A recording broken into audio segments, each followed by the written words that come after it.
Hi guys, welcome back to my YouTube channel that is Swapna's tutorial. So ನೀವೇನು ನನ್ನ ಚಾನಲ್ಗೆ subscribe ಆಗಿಲ್ಲ ಅಂದರೆ ಪ್ಲೀಸ್ ಸಬ್ಸ್ಕ್ರೈಬ್ ಆಗಿ, ವೀಡಿಯೋಸ್ನ ಲೈಕ್ ಮಾಡಿ, ಶೇರ್ ಮಾಡಿ, ಹಾಗೆ ಕಮೆಂಟ್ ಮಾಡಿ. ಸೊ ಇವತ್ತು ನಾನು ಮಾಡ್ತಿರೋ ಸಬ್ಜೆಕ್ಟ್ ಯಾವುದು ಅಂದರೆ 4th ಸೆಮ್ BComನ ರಿಸರ್ಚ್ ಮೆಥಡಾಲಜಿ ಅನ್ನೋ ಒಂದು ಸಬ್ಜೆಕ್ಟ್ನ ಎಕ್ಸ್ಪ್ಲೈನ್ ಮಾಡ್ತಿದ್ದೀನಿ.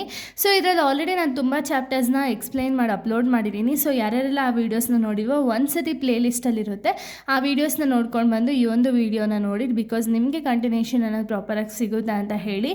ಸೊ ಈ ಒಂದು ವೀಡಿಯೋದಲ್ಲಿ ನಾನು ಚಾಪ್ಟರ್ 3 ರಿಸರ್ಚ್ ಡಿಸೈನ್ನ ಎಕ್ಸ್ಪ್ಲೈನ್ ಮಾಡ್ತಿದ್ದೀನಿ. ಸೊ ಅದರಲ್ಲಿ ವೇರಿಯಬಲ್ಸ್ ಮತ್ತು ಟೈಪ್ಸ್ ಆಫ್ ವೇರಿಯಬಲ್ಸ್ನ ಈ ಒಂದು ವೀಡಿಯೋದಲ್ಲಿ ಎಕ್ಸ್ಪ್ಲೈನ್ ಮಾಡ್ತಿದ್ದೀನಿ. ಓಕೆನಾ? ಏನಿದು ವೇರಿಯಬಲ್ ಅಂದರೆ it is any characteristics or a factor that can change or vary in the research study such as age, marks, income, gender etcetera. ಅಂದರೆ ಏನು? ಸೊ ಇವಾಗ ರಿಸರ್ಚ್ ಸ್ಟಡಿ ಮಾಡ್ತಿದ್ದಾರೆ ಅಂದ್ಕೊಳ್ಳಿ. ಓಕೆನಾ? ಯಾರೋ ಒಬ್ಬರು ರಿಸರ್ಚ್ ಮಾಡ್ತಿದ್ದಾರೆ. ಓಕೆನಾ?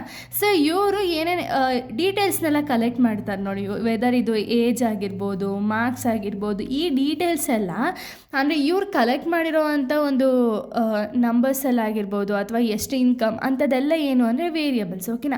ಈ ವೇರಿಯಬಲ್ಸ್ ಬಂದುಬಿಟ್ಟು ವೇರಿ ಆಗ್ತಿರುತ್ತೆ. ಓಕೆನಾ? ರಿಸರ್ಚ್ ಸ್ಟಡಿಯಲ್ಲಿ ವೇರಿ ಆಗ್ತಿದೆ, ಅಥವಾ ಇದೊಂದು ನಾವು ಕ್ಯಾರೆಕ್ಟರಿಸ್ಟಿಕ್ಸ್ ಅಥವಾ ಫ್ಯಾಕ್ಟರ್ ಅಂತ ಹೇಳಿ ಕರಿತೀವಿ. ಇದು ರಿಸರ್ಚ್ ಸ್ಟಡಿಯಲ್ಲಿ ಏನಾದ್ರು ವೇರಿ ಆಯಿತು ಅಂದರೆ ಸಚ್ ಆಸ್ ಏಜ್ ಆಗಿರ್ಬೋದು, ಮಾರ್ಕ್ಸ್ ಆಗಿರ್ಬೋದು, ಇನ್ಕಮ್ ಆಗಿರ್ಬೋದು, ಜೆಂಡರ್ ಆಗಿರ್ಬೋದು, ಇದೆಲ್ಲ ವೇರಿ ಆಗ್ತಾ ಇರುತ್ತಲ್ಲ. ಸೊ ಅಂಥ ಒಂದು ಫ್ಯಾಕ್ಟರ್ಸ್ನ ನಾವು ವೇರಿಯಬಲ್ಸ್ ಅಂತ ಹೇಳಿ ಕರಿತೀವಿ. ಓಕೆನಾ? ಸೊ ಟೈಪ್ಸ್ ಆಫ್ ವೇರಿಯಬಲ್ಸ್ ಯಾವುದೆಲ್ಲ ಇದೆ ಅಂದರೆ ಫಸ್ಟ್ ಒನ್ ಇಂಡಿಪೆಂಡೆಂಟ್ ವೇರಿಯಬಲ್. ಏನಿದು ಇಂಡಿಪೆಂಡೆಂಟ್ ವೇರಿಯಬಲ್ ಅಂದರೆ the variable that is changed or control by the researcher. So ಈ ಒಂದು ಇಂಡಿಪೆಂಡೆಂಟ್ ವೇರಿಯಬಲ್ ಬಂದುಬಿಟ್ಟು ಈ ವೇರಿಯಬಲ್ನ ನಾವು ಚೇಂಜ್ ಮಾಡ್ಬೋದು ಅಥವಾ ಕಂಟ್ರೋಲ್ ಮಾಡ್ಬೋದು. ಯಾರು ಕಂಟ್ರೋಲ್ ಅಥವಾ ಚೇಂಜ್ ಮಾಡ್ಬೋದು ಅಂದರೆ ರಿಸರ್ಚರ್ ಯಾರಿದ್ದಾರಲ್ಲ ಅವರು ಈ ಒಂದು ವೇರಿಯಬಲ್ನ ಚೇಂಜ್ ಮಾಡ್ಬೋದು ಅಥವಾ ಕಂಟ್ರೋಲ್ ಮಾಡ್ಬೋದು. ಅಂಥ ಒಂದು ವೇರಿಯಬಲ್ನ ನಾವು ಇಂಡಿಪೆಂಡೆಂಟ್ ವೇರಿಯಬಲ್ ಅಂತ ಹೇಳಿ ಕರಿತೀವಿ. ಓಕೆನಾ? Example teaching method. ಓಕೆನಾ? Next dependent variable. ಏನಿದು ಡಿಪೆಂಡೆಂಟ್ ವೇರಿಯಬಲ್ ಅಂದರೆ the variable that is measured or observed. ಅಂದರೆ ಏನು? ಈ ವೇರಿಯಬಲ್ ಡಿಪೆಂಡೆಂಟ್ ಅಂದರೆ ಏನು? ಒಂದ್ರ ಮೇಲೆ ಒಂದು ಡಿಪೆಂಡ್ ಆಗಿರುತ್ತೆ ಅಂತ ಅಲ್ವಾ. So this variable that is measured or observed, ಈ ಒಂದು ಡಿಪೆಂಡೆಂಟ್ ವೇರಿಯಬಲ್ನ ನಾವು ಮೆಷರ್ ಮಾಡ್ಬೋದು ಅಥವಾ ಅಬ್ಸರ್ವ್ ಮಾಡ್ಬೋದು. ಎಕ್ಸಾಂಪಲ್ ನೋಡಿ, ಸ್ಟೂಡೆಂಟ್ ಪರ್ಫಾರ್ಮೆನ್ಸ್ ಅಥವಾ ಮಾರ್ಕ್ಸು. ಸೊ ಈ ಒಂದು ವೇರಿಯಬಲ್ನ ನಾವು ಅಬ್ಸರ್ವ್ ಮಾಡ್ಬೋದಲ್ವ ಅಥವಾ ಮೆಷರ್ ಮಾಡ್ಬೋದಲ್ವ. ಸ್ಟೂಡೆಂಟ್ ಪರ್ಫಾರ್ಮೆನ್ಸ್ ಎಷ್ಟಿದೆ ಅಥವಾ ಅವ್ರು ಎಷ್ಟು ಮಾರ್ಕ್ಸ್ನ ಸ್ಕೋರ್ ಮಾಡಿದ್ದಾರೆ ಅಂತ ಹೇಳಿ ನಾವು ಮೆಷರು ಮಾಡ್ಬೋದು, ಹಾಗೆ ಒಂದು ಅಬ್ಸರ್ವ್ ಕೂಡ ಮಾಡ್ಬೋದು. ಅಂಥ ಒಂದು ವೇರಿಯಬಲ್ನ ನಾವು ಡಿಪೆಂಡೆಂಟ್ ವೇರಿಯಬಲ್ ಅಂತ ಹೇಳಿ ಕರಿತೀವಿ. ಓಕೆನಾ? ನೆಕ್ಸ್ಟು ಡಿಸ್ಕ್ರೀಟ್ ವೇರಿಯಬಲ್ ಅಂದರೆ ಏನು ಅಂದರೆ ಟೇಕ್ಸ್ ಓಲ್ ನಂಬರ್ ವ್ಯಾಲ್ಯೂಸ್ ಒನ್ಲಿ. ಅಂದರೆ ಏನು? ಇಲ್ಲಿ ಬರೀ ಓಲ್ ನಂಬರ್ ವ್ಯಾಲ್ಯೂನ ಮಾತ್ರ ತಗೊಳ್ತಾರೆ, ಸಿಂಗಲ್ ವ್ಯಾಲ್ಯೂಸ್ನ ತಗೊಳ್ಳಲ್ಲ. ಓಕೆನಾ? Example number of students. So number of students ಒಂದು ಓಲ್ ನಂಬರ್ ಅಲ್ವಾ. ಸೊ ಎಷ್ಟು ಸ್ಟೂಡೆಂಟ್ಸ್, ಇವಾಗ 100 ಸ್ಟೂಡೆಂಟ್ಸ್ ಇದ್ದಾರೆ ಅಂದರೆ ಕಂಪ್ಲೀಟ್ 100 ಸ್ಟೂಡೆಂಟ್ಸ್ನ ನಾವು ವೇರಿಯಬಲ್ಸ್ ಆಗಿ ತಗೊಳ್ತೀವಿ. ಓಕೆನಾ? ಸೊ ಅದನ್ನು ನಾವು ಡಿಸ್ಕ್ರೀಟ್ ವೇರಿಯಬಲ್ ಅಂತ ಹೇಳಿ ಕರಿತೀವಿ. ಓಕೆನಾ? Next continuous variable. ಏನಿದು ಕಂಟಿನ್ಯೂಯಸ್ ವೇರಿಯಬಲ್ ಅಂದರೆ can take any value including decimal within a range. ಅಂದರೆ ಏನು? ಸೊ ಕಂಟಿನ್ಯೂಯಸ್ ವೇರಿಯಬಲ್ ಅಂದರೆ ಏನು ಅಂದರೆ ಒಂದು ರೇಂಜ್ ಇರುತ್ತೆ. ಓಕೆನಾ? ಆ ರೇಂಜಲ್ಲಿ ನಾವು ಡೆಸಿಮಲಾರು ತೊಗೋಬೋದು, ಯಾವುದಾದ್ರು ವ್ಯಾಲ್ಯೂ ತೊಗೋಬೋದು. ಓಕೆನಾ? ಇದರಲ್ಲಿ ಬರೀ ಓಲ್ ನಂಬರ್ ತೊಗೋಬೇಕು ಅನ್ನೋ ಒಂದು ನೆಸೆಸರಿ ಇರೋಲ್ಲ. ನಿಮ್ಗೆ ಯಾವ ವ್ಯಾಲ್ಯೂಸ್ ಬೇಕೋ ಆ ವ್ಯಾಲ್ಯೂನ ತೊಗೋಬೋದು.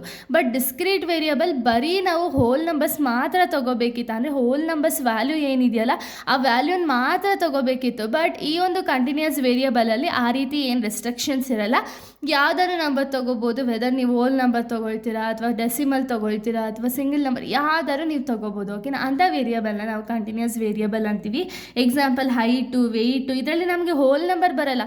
ಈಗ ಎಷ್ಟೊಂದು ಜನ 60 ಪಾಯಿಂಟ್ ಸಮಥಿಂಗ್ ಆ ರೀತಿ ಇರ್ತಾರಲ್ಲ. ಸೊ ಅದಕ್ಕೆ ಇಲ್ಲಿ ಹೋಲ್ ನಂಬರ್ ಬರಲ್ಲ. We can take even a decimal also. ಓಕೆನಾ? ನೆಕ್ಸ್ಟು ಸೊ ನೋಡಿ, ನೆಕ್ಸ್ಟು ಎಕ್ಸ್ಟ್ರಾನಿಯಸ್ ವೇರಿಯಬಲ್ ಅಂತ ಹೇಳಿ variable other than independent variable that may influence the dependent variable. ಅಂದರೆ ಸ್ಟೂಡೆಂಟ್ ಮೋಟಿಫಿಕೇಷನ್ ಅಫೆಕ್ಟಿಂಗ್ ದ ಪರ್ಫಾರ್ಮೆನ್ಸ್. ಅಂದರೆ ಏನು? ಈ ಒಂದು ವೇರಿಯಬಲ್ ಬಂದುಬಿಟ್ಟು ಸೊ ಇಲ್ಲೇನಾಗುತ್ತೆ ಅಂದರೆ ಇವಾಗ ನಾವು ಸ್ಟೂಡೆಂಟ್ಗೆ ಮೋಟಿವೇಶನ್ ಕೊಡ್ತಿದ್ದೀವಿ ಅಂದ್ಕೊಳ್ಳಿ. ಇಲ್ಲ ನೀನು ಏನು ಮಾಡೋದು ಚೆನ್ನಾಗೇ ಓದ್ತಿ ಹಾಗೆ ಹೀಗೆ ಅಂದರೆ ಅವರ ಒಂದು ಪರ್ಫಾರ್ಮೆನ್ಸ್ ಏನಿದೆ ವೆದರ್ ಡಿಕ್ರೀಸ್ ಆಗ್ಬೋದು ಅಥವಾ ಇನ್ಕ್ರೀಸ್ ಆಗ್ಬೋದು ಅಲ್ವಾ. ಅಂಥ ವೇರಿಯಬಲ್ನ ನಾವು ಎಕ್ಸ್ಟ್ರಾನಿಯಸ್ ವೇರಿಯಬಲ್ ಅಂತ ಅಂತ ಹೇಳಿ ಕರಿತೀವಿ. ಓಕೆನಾ. ನೆಕ್ಸ್ಟು ಕಂಟ್ರೋಲ್ ವೇರಿಯಬಲ್ ಅಂದರೆ ಏನು? Variables that are kept constant to avoid affecting results same class room condition ಅಂದರೆ ಏನು?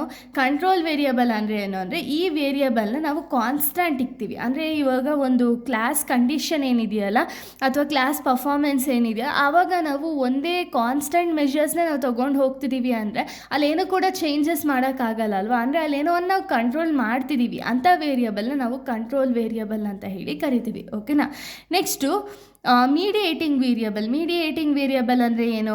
Variable that are explains how are what the independent variable affects the dependent variable. Interest in learning ಅಂದರೆ ಇವಾಗ ನಾವು ಚೆನ್ನಾಗಿ interest ಇಟ್ಟು ಓದಿದ್ರೆ ನಮಗೆ ನೀಟಾಗಿ ನಾಲೆಡ್ಜ್ ಗೇನ್ ಆಗುತ್ತೆ. ವೆದರ್ ನಾವು ಇಂಟ್ರೆಸ್ಟ್ ಇಲ್ಲ ಅಂದಾಗ ಓದಿದ್ರೆ ನಾಲೆಜು ಗೇನ್ ಆಗಲ್ಲ, ಈ ಕಡೆ ನಾವು ಓದ್ತಿರೋದು ಕೂಡ ಪ್ರಯೋಜನ ಆಗಲ್ಲ.